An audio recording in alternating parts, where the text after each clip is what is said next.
Welcome story tiles. ఒక ఊరిలో రామయ్య అనే వ్యక్తి ఉండేవాడు. అతను తన భార్య పిల్లలతో కలిసి ఎంతో సంతోషంగా జీవించేవాడు. రామయ్య ఒక కూరగాయల వ్యాపారి. అతడు ప్రతిరోజు ఉదయాన్నే మార్కెట్కి వెళ్ళి తన కూరగాయలని అమ్మేవాడు. రామయ్య ఎప్పట్లాగానే ఆ రోజు కూడా తన కూరగాయల దుకాణంలో కూర్చుని కూరగాయలు అమ్ముతూ ఉంటాడు. ఇంతలో అనుకోకుండా ఉరుములు మెరుపులు మొదలవుతాయి. దానితో రామయ్య, అయ్యో ఇదేమిటి అనుకోకుండా ఉరుములు మెరుపులు కూడిన వర్షం మొదలైంది. వెంటనే నేను దుకాణం మూసేసి ఇక్కడ్నుంచి వెళ్ళిపోవాలి. పెద్ద వర్షం పడేలా ఉంది, పైగా చీకటి కూడా పడేలాగా ఉంది. నేను అడవి మార్గం ద్వారా వెళ్లడం మంచిది. అలా అయితేనే నేను తొందరగా ఇంటికి చేరుకోగలను అంటూ రామయ్య తన దుకాణం మూసేసి అడవి మార్గం ద్వారా తన ఇంటికి బయలుదేరుతాడు. మార్గం మధ్యలో తనకి ఒక ఏడుపు శబ్దం వినిపిస్తుంది. ఏంటి, ఎవరో ఏడుస్తున్న శబ్దం వినపట్టుంది? ఎవరైనా ఉన్నారా ఏంటి? ఎవరో పిల్లలు ఏడుస్తున్నట్లుగా వినిపిస్తుంది. వెళ్ళి చూద్దాం అనుకుంటూ శబ్దం వినిపిస్తున్న దిశగా రామయ్య వెళ్తూ ఉంటాడు. ఈ గుహ నుండే వినిపిస్తుంది. ఎవరు ఏడుస్తున్నట్లు, లోపలే ఉన్నట్లున్నారు. వెళ్ళి చూద్దాం. గుహ లోపల ఒక చిన్న పాప కూర్చుని ఏడుస్తూ ఉంటుంది. ఎవరు పాపా నువ్వు? ఇక్కడ ఒంటరిగా కూర్చుని ఎందుకు ఏడుస్తున్నావు? రామయ్య ప్రశ్నకి ఆ పాప ఇలా సమాధానం చెప్తుంది. నా పేరు శాంతి అండి. మా అమ్మ నా చిన్నప్పుడే చనిపోయింది. మా నాన్నగారు రెండవ పెళ్లి చేసుకున్నారు. ఆ సవతి తల్లి నన్ను కొట్టేది, తిట్టేది, నాకు భోజనం కూడా పెట్టేది కాదు. ఆ బాధలు భరించలేక నేను ఇంట్లో నుంచి బయటకి వచ్చేశానండి. ఆ అమ్మాయి మాటలకి రామయ్య ఇలా అంటాడు. మీ నాన్న దగ్గరికి నేను తీసుకువెళ్ళినా నీ సవతి తల్లితో నేను మాట్లాడతాను. నిన్ను కొట్టొద్దు, తిట్టొద్దు అని నేను చెప్తాను. వాళ్ల దగ్గరికి నేను తీసుకువెళ్ళా. వద్దండి, మా అమ్మ లేని ఆ ఇంటికి నేను రాను. నాకు ఏదైనా పని ఉంటే ఇప్పించండి చాలు. నాకు తినటానికి భోజనం పెడితే చాలు. నేను ఏ పనైనా చేస్తాను. పాప మాటలకి రామయ్య తన దయతో కూడిన మనసుతో ఇలా అంటాడు. సరే, అలా అయితే కొద్ది రోజులు మా ఇంట్లో ఉండగా తరువాత నిన్ను మీ వాళ్ల దగ్గరికి తీసుకుని వెళ్తాను. సరేనా? వెళ్తాం అంటూ రామయ్య తనతో పాటు ఆమెను కూడా వాళ్ళ ఇంటికి తీసుకుని వెళతాడు. కానీ రామయ్యకి తెలియని విషయం ఏమిటంటే, నిజానికి ఆ అమ్మాయి కాదు, ఆమె ఒక రక్త పిశాచి. ఈ విషయం తెలియక రామయ్య ఆ అమ్మాయిని తనతో పాటు తన ఇంట్లోనే ఉండనిస్తాడు. రామయ్య భార్యది కూడా మంచి మనసు కావటంతో ఆ పాపని ఇద్దరూ చేరదీస్తారు. ఆ అమ్మాయి పగటిపూట రామయ్య భార్యకి వంట పనుల్లో సహాయం చేస్తూ ఉండేది. అలాగే రామయ్య కూతురు గంగతో ఆడుకుంటూ ఉండేది. అలా అందరితో కలిసిపోతూ ఉండేది ఆ అమ్మాయి. తను అసలు రూపం బయటపడకుండా తను చాలా జాగ్రత్త పడుతూ ఉండేది.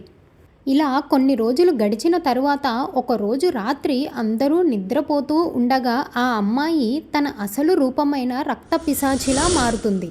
అందరూ నిద్రపోతున్న సమయంలో ఆ రక్త పిశాచి తన ఆహారం కోసం వెతుకుతూ ఉంటుంది. ఆహా, ఈరోజు మంచి ఆహారం దొరికింది. ఎలాగోలా మొత్తం తినేయాల్సిందే. ఈరోజు నాకు పండగ. ఈరోజు ఎలా అయినా నా ఆకలి తీర్చుకుంటా. అలా అనుకుంటూ పక్కింట్లో ఉన్న జయమ్మ మేకలని తినేస్తుంది రక్తపిశాచి. ఎప్పట్లాగానే జయమ్మ తన మేకలకి దానా వేయటానికి వెళ్ళి చూడగా అక్కడ 20కి బదులు 15 మేకలే ఉండటం తను గమనిస్తుంది. ఇదేమిటి, నా మేకలు ఇన్నే ఉన్నాయి? నావి మొత్తం 20 ఉండాలి కదా, ఇక్కడ చూస్తే 15 ఉన్నాయేంటి? అయ్యయ్యో, నా మేకలు ఏమైపోయాయో ఏంటో. జయమ్మ తన మేకల కోసం చుట్టుపక్కల వెతకటానికి వెళుతుంది. ఎంత వెతికినా తన మేకలు కనిపించకపోవటంతో నిరాశతో తిరిగి ఇంటికి వెళ్ళిపోతుంది. తరువాతి రోజు కూడా రక్త పిశాచి మరికొన్ని మేకలను తినేస్తుంది. జయమ్మ మరలా తన మేకలకి దానా వేయటం కోసం వచ్చి చూడగా మేకలు మరింతగా తగ్గిపోవటం తను గమనిస్తుంది. ఇదేమిటి, అసలు ఇదెలా జరుగుతుంది అని ఆశ్చర్యపోతుంది జయమ్మ. అయ్యయ్యో, నా మేకలన్నీ ఏమైపోతున్నాయో ఏంటో.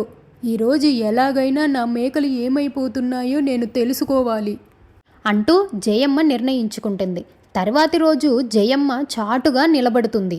జయమ్మ చాటుగా తన మేకలని గమనిస్తూ ఉంటుంది. ఎప్పట్లాగానే రక్తపిశాచి అక్కడికి వచ్చి తన మేకలను తినేస్తుంది. అది చూసిన జయమ్మ ఒక్కసారిగా భయపడిపోయి ఆశ్చర్యపోతుంది. అసలు ఈ రక్తపిశాచి ఎక్కడికి వెళుతుంది అని మెల్లగా దాని వెనకాలే వెళుతుంది జయమ్మ. ఆ రక్తపిశాచి రామయ్య ఇంటి ముందు ఆగుతుంది. తరువాత రక్తపిశాచి అమ్మాయి రూపంలోకి మారుతుంది. అలా అమ్మాయిగా మారి రామయ్య ఇంటిలోకి వెళ్ళి యథావిధిగా తన బెడ్డుపై నిద్రపోతుంది. ఈ విషయం మొత్తాన్ని జయమ్మ గమనిస్తుంది. మరుసటి రోజు ఉదయం జయమ్మ ఈ విషయం మొత్తాన్ని రామయ్యకు చెప్పాలని నిర్ణయించుకుంటుంది. రామయ్యకు చెప్పటానికి తన వైపుగా వెళుతుంది. తను చూసిన విషయం మొత్తాన్ని రామయ్యకు చెప్పటానికి ప్రయత్నిస్తుంది. రామయ్య, అది నీకొక విషయం చెప్పాలి. మీ ఇంట్లో ఒక రక్తపిశాచి ఉంది. ఏమంటున్నావు జయమ్మ నువ్వు? మా ఇంట్లో రక్తపిశాచి ఉండటం ఏంటి? నీకు అసలు తెలిసే మాట్లాడుతున్నావా లేదా నువ్వు? నేను చెప్పేది నిజమే రామయ్య, నా మాట నమ్ము. నాకు 20 మేకలు ఉన్న సంగతి నీకు తెలిసిన విషయమే కదా. ఇప్పుడు 5-6 మేకలే ఉన్నాయి. ఎందుకో తెలుసా? ఎందుకంటే ఆ రక్తపిశాచి రోజు నా మేకలని తినేస్తూ ఉంది. ఆ రక్తపిశాచిని అలాగే వదిలేస్తే అది నిన్ను, నీ కుటుంబాన్ని కూడా ఏం చేస్తుందో ఒక్కసారి ఆలోచించు. దానివల్ల మన ఊరికే ముప్పు వస్తుంది. అవునా జయమ్మ, నువ్వు చెప్పేది నిజమేనా? నేను అస్సలు నమ్మలేకపోతున్నాను. ఇప్పుడు ఏం చేయాలి నాకేం అర్థం కావడం లేదు. నా దగ్గర ఒక ఉపాయం ఉంది రామయ్య. మనం అలా చేస్తే మంచిది అని నాకు అనిపిస్తుంది. నాకు తెలిసిన ఒక భూతాల మాంత్రికుడు ఉన్నాడు. అతనిని పిలిపిద్దాం. అతడే ఆ రక్తపిశాచిని పోగొడతాడు. ఇదే మంచి ఉపాయం అని నాకు అనిపిస్తుంది. సరే జయమ్మ, అలాగే ఆ మాంత్రికుని పిలువు. ఏదో ఒకటి చేసి గండం నుంచి నువ్వే నన్ను గెట్టెక్కించాలి. మరుసటి రోజు రామయ్య తన ఇంట్లో ఉన్న ఆ పాప రక్తపిశాచిగా మారటం తను చూస్తాడు. చూసి ఆశ్చర్యపోతాడు. వెంటనే 1 నిమిషం కూడా ఆలస్యం చేయకుండా ఆ మాంత్రికుణ్ణి పిలిపిస్తాడు. ఆ మాంత్రికుణ్ణి చూసి వెంటనే రక్తపిశాచి అక్కడికి ప్రత్యక్షమవుతుంది. హో, నువ్వు ఇక్కడున్నావా? నీ కోసం ఎంతో కాలంగా ఎదురు చూస్తూ ఉన్నాను. చిక్కావే నా రక్తపిశాచి. ఇప్పుడు నువ్వు ఎటూ తప్పించుకోలేవు. నువ్వు నన్నేం చేయలేవురా, వెంటనే ఇక్కడి నుంచి పారిపో. రక్తపిశాచి మాటలకి మాంత్రికుడు వెంటనే మంత్రాలు చదవటం మొదలు పెడతాడు. ఆ మాంత్రికుడి మంత్రాలను వినలేని రక్తపిశాచి, వద్దు, ఆప్రా, ఆపు. నేను ఈ మంత్రాలు ఇనలేకపోతున్నాను. ఆప్రా, ఆపు, వద్దు అని అరుస్తూ కేకలు పెడుతూ ఉంటుంది. మాంత్రికుడు వెంటనే తన చేతిలోకి ఒక సీసా జాడీని తెప్పిస్తాడు. ఆ రక్తపిశాచి ఆత్మని ఆ సీసా జాడీలోకి బంధిస్తాడు. అది చూసిన రామయ్య, జయమ్మ మంత్రగాడికి ధన్యవాదాలు చెబుతారు. ధన్యవాదాలు స్వామి, మీరే మమ్మల్ని ఆపద నుంచి రక్షించారు. ఆ పిశాచిని వెంటనే తీసుకెళ్ళిపోండి ఇక్కడి నుంచి. వీడియో నచ్చితే సబ్స్క్రైబ్ చేయండి.